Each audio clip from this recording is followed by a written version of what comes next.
Alright, what is good, ladies and gentlemen? It is the Master Reviewer back again with another review, and today we are doing a review for Ninjago Season 13, aka Master of the Mountain.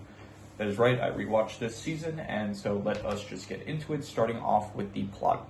So the plot of the season, this is the first Cole-centered season that we've gotten. It took a while. This is the 13th season of the show, but Cole finally got his own season. He is the poster ninja for the season, and the plot of the season is that the ninja, they get invited to Shintaro. It's a place in Ninjago City that's floating in the air.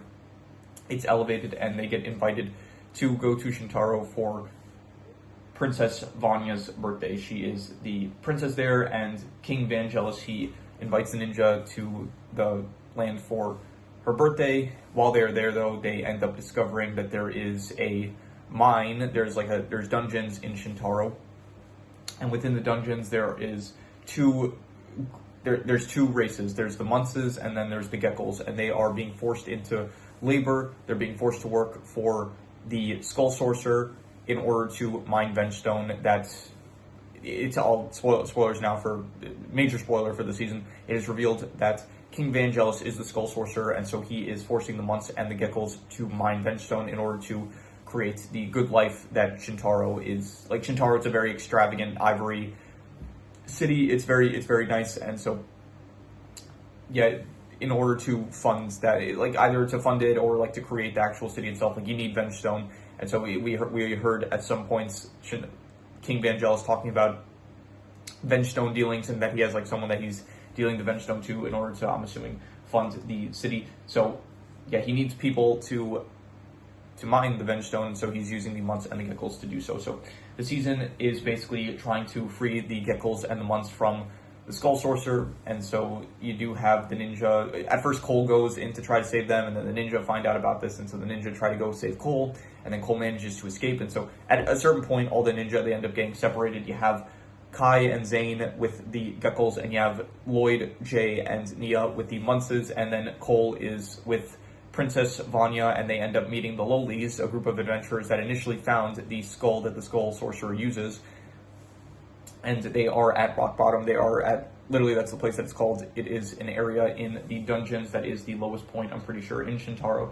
And so they end up meeting them, and then pretty much the Geckos and the Munce, they're always feuding because they think that each one thinks that the other one stole a sword that Lily, Cole's mother, gave to them when she was in Shintaro, and she ended up defeating the Griefbringer. Griefbringer is a reanimated dragon made of bones that the Skull Sorcerer used in order to terrorize the people, the Munces and the Geckos. Basically, Lily, Cole's mother, she saved them from Griefbringer, and so she left to them the Swords of Deliverance, and each one thinks that the other one stole it, but it turns out it was actually the Skull Sorcerer that stole the blades in order to cause the Geckos and the Munce to hate each other, and so that they would be easier to conquer, basically. So yeah, skipping ahead, basically, a lot of the season is very much divided between the different ninja, and basically them trying to help the Munce and Geckos get along in order for them to be able to unite together to defeat the Skull King,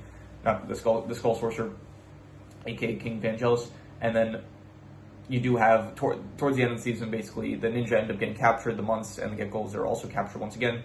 Cole and the Uplies, they end up, at first they were called the Lolies, then they changed their name to the Uplies, and so they end up saving the ninja. Cole ends up using they end up finding a temple inside the dungeons where Lily, she I don't know if Lily actually made the temple, but so there was a elemental earth mech in there that they used to escape from Rock Bottom, and then they end up freeing the ninja. They end up and Cole, he fights King Vangelis, aka the Skull Sorcerer. He ends up using the Spinjitzu Burst, which is a technique that an elemental master can use if they are surrounded by their element. So in the case of Cole, he is very much surrounded by earth, and so he uses the Spinjitzu Burst, and then he defeats the Skull Sorcerer, and yeah, that as well, King Vangelis is imprisoned, I'm assuming, and Vanya becomes the new leader of the people of Shintaro, basically. So Before I forget, I do want to say the Spinjitzu Burst, it was kind of, I guess I could talk about this during the action, but I don't want to forget it now. The Spinjitzu Burst is honestly a bit underwhelming. It's just like a larger version of Spinjitzu, and Cole just kind of like does the tornado. He jumps out of the tornado, grabs the skull, and then throws it on the ground so hard that it gets destroyed. But it is a bit underwhelming in my opinion. But yeah, overall, the plot, I would say it's like between a 2 to a 3 out of 5. I'm still going with the 5 score from now on. So I'll be generous. I'll give it like a 3 out of 5. I'll say it was all right, but it was definitely not as interesting as something like last season Prime Empire. I did think that, yeah, it was just a lot of the characters being divided and trying to come up with plans in order to free the Geckos and the Munces. Like, there are multiple times where the Geckos and Munces in this season, they get freed, but then they just get captured again, as well as like the ninja, they'll end up getting freed and then captured. It just feels like it's just going back and forth a lot of the time this season. But yeah, I'll say it's an alright plot. It was fine. It wasn't like terrible or anything. So 3 out of 5, I'll say. In terms of the characters, you do have the main ninja. Once again, Cole being the lead character for the season was nice. It didn't feel as like every ninja kind of up until this point has had their own like poster season, but it did feel like here Jay and Zane, like specifically in Rebooted and Skybound, it felt like those seasons for them, it felt very emotionally impactful for those characters. But I feel like in this season, Cole, as well as like Kai, I honestly don't think he had one yet. Lloyd, you could say season 2, but there hasn't really, for Kai and Cole, like they haven't had like really a season yet that it felt very emotionally impactful. Like you do have like the flashbacks of his mother and stuff, but it didn't feel like it wasn't on the same level as like the sacrifice that Zane made or the final wish that Jay made in Skybound. So yeah, as a poster, as Cole being the poster ninja, like it is nice that Cole finally gets his own kind of season, but it does feel a bit, I don't know, like it's fine, but for I guess the season itself, like being not one of my favorites, it's just a bit of a shame. So, but anyway, I think Cole he's fine as the poster ninja. Definitely, I think that it feels a bit forced. Like it does feel like, okay, we just want a season where Cole is the poster ninja, so they just like put him in the role. And I guess like, yeah, it is. It's kind of weird, honestly. It's like this all takes place in Shintaro, which is I'm pretty sure they state it's like a floating city, but then there's still dungeons in it. So I don't know how it's like really even mountains that they're like it's Master of the Mountains, but I don't even know if they're on mountains. They're in like a floating city. So anyway, Cole is good. The rest of the ninja, they're fine. Like a lot of them don't really get as much screen time this season, especially since like they're kind of divided, and so you do have like there's like one episode where it's like you kind of focus on Lloyd, Nia, and Jay, and then another episode where you focus on Kai and Zane, and then at a certain point they reunite all of them. But a lot of the season is kind of split between what the ninja are doing and what Cole and Wu as well. Wu actually does have like a pretty big focus this season, where at the start of the season he does feel like he is no longer young enough to be able to go on adventures and stuff, so he feels like he's in a funk. And so throughout the course of the season he kind of like realizes that he wasn't taking his own advice and the whole ninja never quit thing, and so he realizes that masters should also never quit. So Wu does actually have a decent amount of screen time this season. And yeah, besides that, so the main ninja, they're fine. Cole, it's just, I don't know, for a season that he is the focus of, I just kind of wish we got something more in tune with like Rebooted or Skybound, where it just felt more emotionally powerful for the character, I would say. So anyway, besides the main ninja, Sensei Wu, I thought King Vangelis, aka the Skull Sorcerer, he was fine. He was like a pretty menacing villain, I guess, but I don't know, I feel like it's been a while since we had like a very, I wouldn't put him on the same level as like Moro or Natakan or Chen or the Overlord or Garm. Like he's not that level still, and honestly I don't think we're probably going to get to that level again, probably, from what I remember. I think they're still Dragon Rising with the newer seasons, which I haven't seen, so maybe we will get like one of those level villains once again. But yeah, he's fine. He feels like, I don't know, he serves his purpose well enough. He doesn't feel like he should be as strong as he is. The only thing he really had, like, he can fly. He knows how to fight a bit with his spear, and he has the skull that he uses. I forgot the skull's name. The skull of Haza Dur. Is that what it's called? The Haza Dur. Anyway, he uses the skull. It doesn't feel like that cool of like a weapon, really. The skull, it's like he just uses it to like shoot energy at whoever it is that he's fighting. So anyway, besides him, Vanya, she was good. I like Vanya. I thought she was a nice addition. Besides her, there was the Geckles and the Munces, and they were also interesting new dynamic, like to have two warring factions. I thought that was kind of cool to see. Then you do have the Lolies, or later turned into the Uplies. I did like them. You had Fungus, Horgan, Plunder, and Adam. They were interesting. Like, you had some different, this is like the first time I think we're getting introduced to, from what I remember, like some different types of characters, where it's like up until this point it's just been, well, I don't know, like this is the first time we're seeing like adventures, and that's kind of like new for Ninjago, which is supposed to be a show about like all about ninjas and fighters and stuff like that. So like it's not the first time we see a new faction. Like we've seen pirates before, we've seen all types of different characters, but the adventure faction, like we haven't really seen an adventure faction yet, which I think they are nice additions, and you know I wish that we kind of got to see some more of them. Maybe at some point they'll return in Dragon Rising. So yeah, besides them, is there anyone else? Lily, you learn a bit more about Cole's mother, Lily. She was fine, I guess. She's just in about the flashbacks, and so there's not much to say about her. And yeah, that is pretty much all the characters. So overall, the characters, I would just go like I'll go like a 6 out of 10. I'll say that they were above average, but there were a lot of characters, to be honest. Not a lot of characters. Like there was a decent amount of characters. I think some of them worked. Some of them were just, I don't know, maybe they didn't have enough.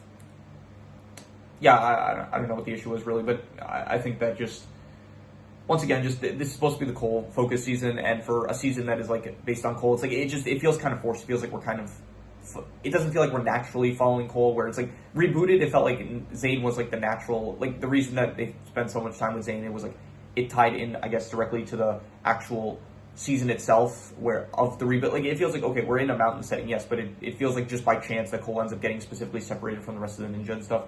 So it does, and it just so happens that like there was the one Gekko that ends up sneaking into Cole's room, but I'm not sure if he knew at the time that Cole was the son of Lily. So I don't know. For a Cole focused season, I wish it was just a bit better, I guess. So in terms of the settings, Shintaro, the actual city itself, we don't really see too much of, but it is fine. I guess it's supposed to be like this very grand ivory city that was all right.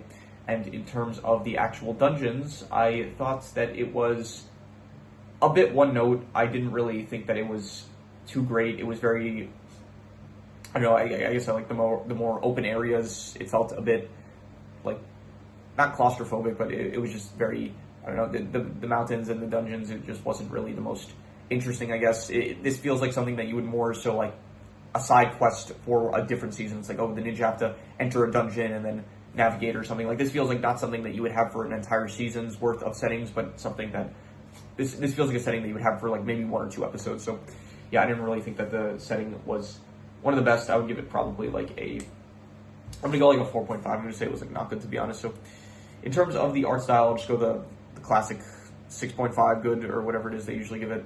Yeah, it's a good art style still, nothing to really complain about. In terms of the action, there was not really too much action, to be honest. There was like the final fight between King Vangelis and Cole, and that was alright. Once again, I thought that the burst Spinjitzu, it was a bit underwhelming.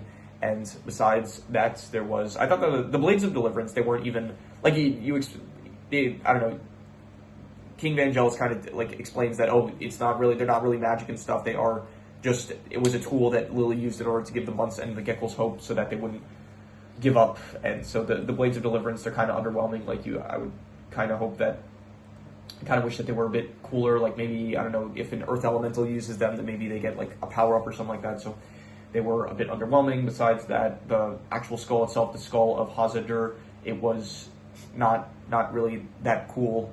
King Vangelis himself, like, he fights, but it's just, like, it's based on his own skills and not because of any, like, special powers that he has. So it wasn't really that interesting. It was, like, very basic fights. And besides even the basic fights, it's like there weren't really... The faction was also, like, really lame. He would just summon skeletons, which we've seen before, but this time it's, like, skeletons that are... They all have the same design. It's just these gray skeletons that are kind of have like this like green aura around them. So yeah, out of like we've seen way cooler factions in the past, and this is not really that cool of a faction. So I guess Griefbringer was all right. I guess out of all the dragon, like I have been noticing that throughout the seasons there are a lot more dragons than I remember being in the show, and so yeah, like last season, Prime Empire, it's like we had two different dragons that there was in the Ice chapter of Secrets of Forbidden Spinjitzu. There was the whole Zane's Ice Dragon. The first half didn't have a dragon in the Fire chapter, but yeah, there's a lot of dragons that I'm noticing on rewatch for this show, and I thought that Griefbringer is actually one of the cooler ones, being like made of bones and stuff, so that was kind of cool, I guess. But even so, there aren't really a lot of cool action sequences with him, so even some of the newer characters, like you have Corgan, Plunder, you have Fungus, like him being like a mage and stuff, using the fungus magic, I thought that was like kind of cool, but even so, it's like not utilized to, I feel like, the fullest extent. It's just like basic attacks that he throws out, so I do wish that it could have been a bit more creative with it. So overall, the action, I would give it like probably, yeah, honestly, I'm going to go like a 4.5. I'm going to say it was not good, really, so like we've seen better stuff, definitely, so yeah, I didn't really think that it was that great. In terms of the theme being Master of the Mountain, like, once again, this is similar to like the Fire chapter, the Ice chapter. This is like a season that's kind of focused on a specific element, in this case Earth, which it's good because it like gives Cole a chance to actually have his own season, which we haven't gotten up to this point. But once again, it does feel a bit forced. It feels like, okay, we are just kind of doing this. We're very much trying to center this around Cole, where up until this point, like, I don't think there's been specifically a season that was kind of designed to be for a specific ninja. Like every season, like here, the J focus seasons, Skybound and Prime Empire, it's like those aren't specifically focused on lightning specifically. It's like it's focused on video games and like Sky Pirates, which is like, okay, they're maybe adjacent to lightning, but not directly. For Zane, it's like you had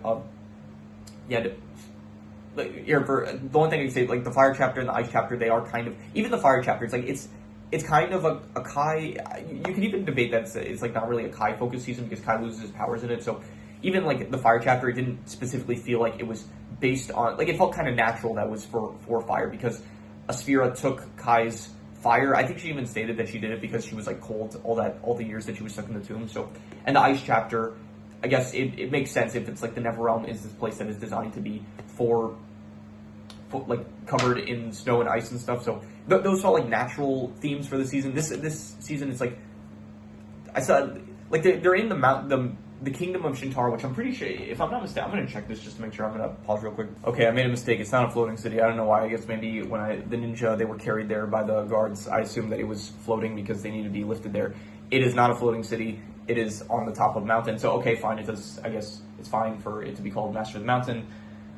Even so, though, it just still, I didn't think that it was one of the better themes for a season. I like the more, like, I guess it's, for a setting theme, it's also, like, it does feel kind of claustrophobic a bit, like it being so underground and stuff. I did like the Fire season, like the Ice season, that was like a good example of like an element-themed season, the Ice chapter, where it's like, it was very much the Neverrealm, it was very Blizzard-esque and stuff. The Fire chapter, I guess it wasn't like as good of a theme, I thought, for like it wasn't encapsulated in the feel of the theme as much as the Ice chapter was. But in this case, it's like I don't know, it did, like, even like the Earth element is a cool element, and I would actually say it's one of the better elements, I would say, in the show. It feels like it's not a great setting for the show to be, like I already said, the setting is like, I gave it a 4.5. I thought it was like not really the best. And so the theme itself of like the mountain, it's also like, I would say probably, I'll go a 5 out of 10. I'll be generous. I'll say like not good or bad, because it is, I guess it ties into the actual character of Cole to a decent extent, I guess. Like they actually try to utilize it somewhat, of having Cole like use his elemental powers to be able to locate where to go and stuff. So I guess it was like somewhat, like, I don't know, it definitely was not one of my favorite themes, but I'm not going to say it was like terrible. So yeah, I'll go 5 out of 10. In terms of the worst thing, I'll say that the worst thing was, yeah, I don't know, just I guess, there's nothing really specific in mind. I guess I could say like it feels underwhelming for a Cole-focused season, but I don't really know what I would refer to that as. So I'm just going to reuse the worst scores, which was the setting and the action, which I gave 4.5. So I'm just going to go another 4.5 for those. In terms of the best thing, I will say that the best thing was, I did like the lowlies/uplies. I thought that they were probably great additions to I thought they were like a nice addition for the season. I like them more so than the Months and the Geckos. The Months and the Geckos, they were very kind of just like, well, no, we hate each other. It's like, they're like, they stole from us. No, they stole from us, and that got a bit tiring after a while, all the fighting. So, but the uplies and like the lowlies, I thought they were like good. It's like these adventures, they kind of gave up, but then Cole is like kind of convinces them to that, no, it's like you should still keep going and stuff. So I like those characters. They were probably my favorite. I would give them probably a 7 out of 10. I'll say pretty good. And so, yeah. And that is all the scores, so I'm going to do the calculations. So King Crimson. Alright, so it comes out to exactly a 5.5, which would be decent, and I think I would probably, honestly, I'd probably give it a bit lower. I think I'd go, like, between a 5 to a 5.5. I think I'd give it, like, it's not good or bad, it's more so leaning on the good side, but, yeah, I think I would just, I'm not going to give a concrete answer. I think I would just say between a 5 to a 5.5, not good or bad, more so leaning on the good side, I would say. So, yeah, that is pretty much all there is to it. So if you have any recommendations, any shows, movies, video game stories, anime, manga, web series, anything that you want me to review, leave it in the comments and I will maybe possibly check it out. But with that said, that is pretty much all there is to it. So let's leave it at that.